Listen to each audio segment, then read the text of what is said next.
5, 4, 3, 2, 1, go! Shalom, salam sejahtera untuk kita semua. Pada saat ini saya ingin menceritakan sedikit pengalaman perdana mengunjungi Kampung Kamarsano yang merupakan tempat tugas yang baru di tahun 2022. Selamat menyaksikan. Ya, untuk mengunjungi Kampung Kamarsano atau wilayah Wapoga, kita bisa katakan gampang-gampang susah. Susahnya oleh karena belum ada jalan darat. Jadi satu-satunya cara untuk mengunjungi Kampung Kamarsano adalah menggunakan transportasi laut. Bisa juga menggunakan heli, tapi itu bisa dilakukan jika memang situasinya sangat urgent. Tetapi biasanya masyarakat, pemerintah, bahkan simpatisan yang suka mengunjungi Kampung Kamarsano, mereka dapat menjangkau Kampung Kamarsano dengan menggunakan kapal sabuk, bisa menggunakan speed, bisa menggunakan longboat, perahu dayung, dan alat transportasi laut lainnya yang dapat digunakan untuk mengunjungi Kampung Kamarsano. Menurut informasi yang kami dapatkan dari beberapa orang yang pernah tinggal di Kamarsano, mereka katakan bahwa zaman dahulu ketika belum ada alat transportasi modern, biasanya orang-orang tua menggunakan perahu dengan berdayung, membutuhkan waktu, perahu dayung atau perahu layar membutuhkan waktu 1-2 hari jika laut teduh. Jika lautnya bergelora, mereka butuh waktu lebih untuk menunggu mereka bisa melanjutkan perjalanan ke kota Nabire ataupun sebaliknya ke Maropeng. Selanjutnya, jika menggunakan kapal perintis, kita membutuhkan waktu 6-7 jam tergantung cuaca.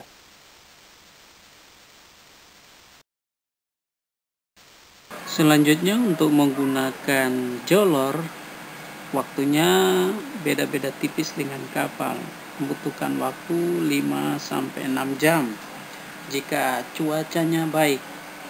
Jika cuacanya buruk, bisa lebih lambat dari yang diperkirakan. Selanjutnya, untuk menggunakan katinting, kita membutuhkan waktu kurang lebih 4-5 jam. Selanjutnya, untuk menggunakan perahu motor atau perahu Johnson atau sejenisnya longboat, kita membutuhkan waktu 2-3 jam.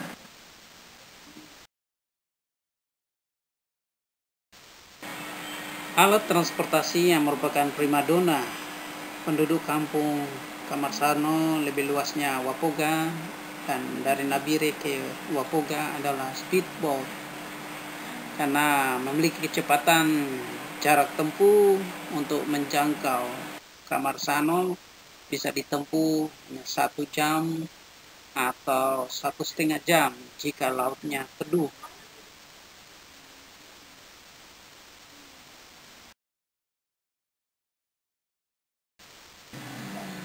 Setelah berdoa dan mengumpulkan beberapa informasi penting sehubungan dengan wilayah pelayanan distrik Wapoga yang meliputi Kamarsano, Heu, Totoberi, Dokis, dan Pirare Wapoga, akhirnya saya mengambil keputusan untuk memilih jalur transportasi laut dengan menggunakan jolor. Dan ini merupakan perjalanan perdana menggunakan jolor ke wilayah yang belum pernah dikunjungi, walaupun sering mendengarkan namanya.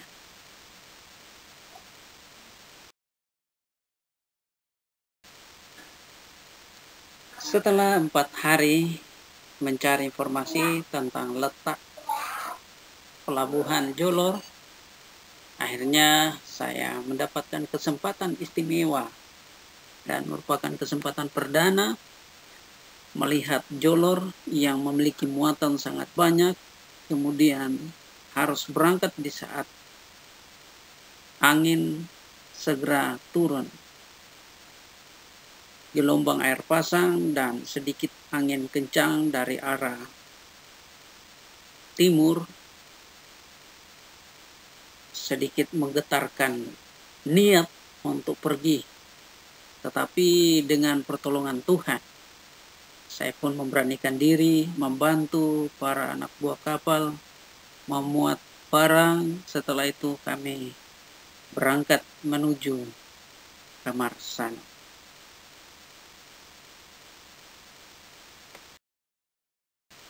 Merupakan sebuah kejutan bagi saya di tengah laut dan di tengah perjalanan. Ketika angin kencang dan badai melanda kapal yang memiliki muatan lebih dari kapasitas, tiba-tiba mengalami masalah. Masalah yang pertama, air masuk dari sebelah kanan belakang.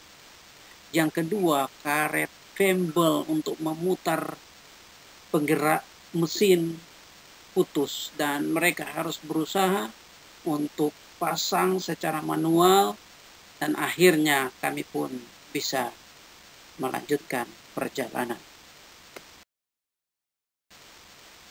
Setelah 6 jam terombang-ambing dengan gelombang dan perjalanan yang melelahkan, akhirnya kami pun tiba di Muara Wapoga.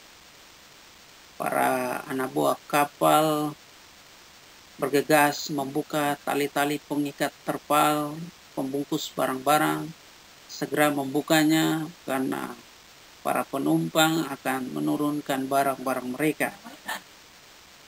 Di dalam hati saya bertanya, kemana saya akan pergi? Apakah ke Pirare dulu atau ke Kamarsano?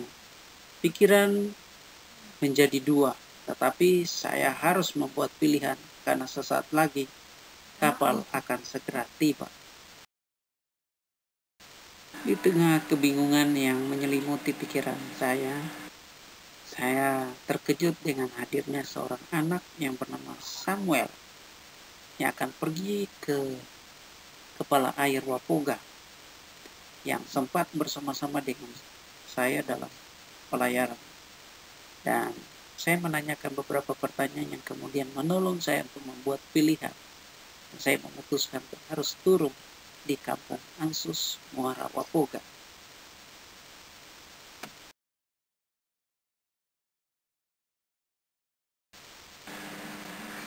Setelah kapal Mustika Jaya atau Jolor yang mengantarkan saya bergerak pergi ke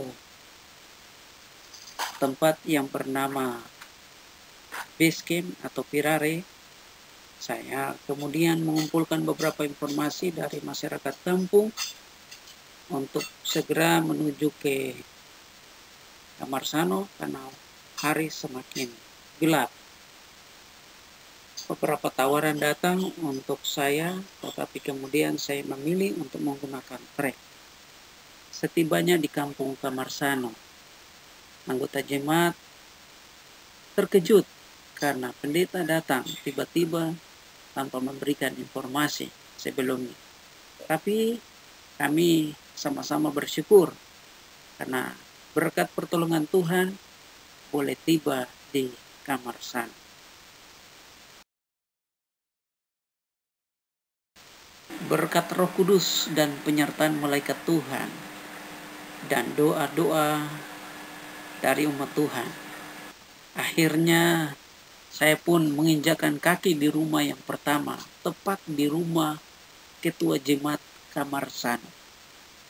Pendeta disambut dengan penuh sukacita.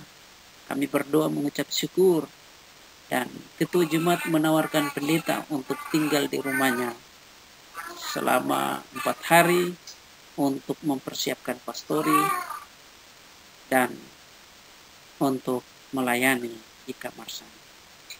Hati saya dipenuhi dengan sukacita oleh karena Tuhan hadir dalam semua situasi hidup kita, di tengah badai ataupun di tengah sukacita kita.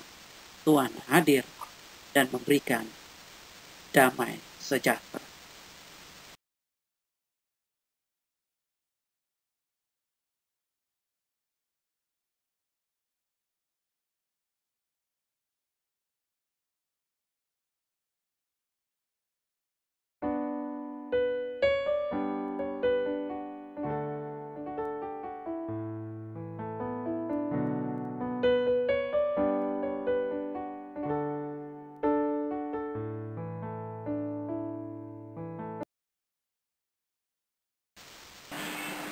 Ya, demikian cerita kita. Nantikan episode selanjutnya.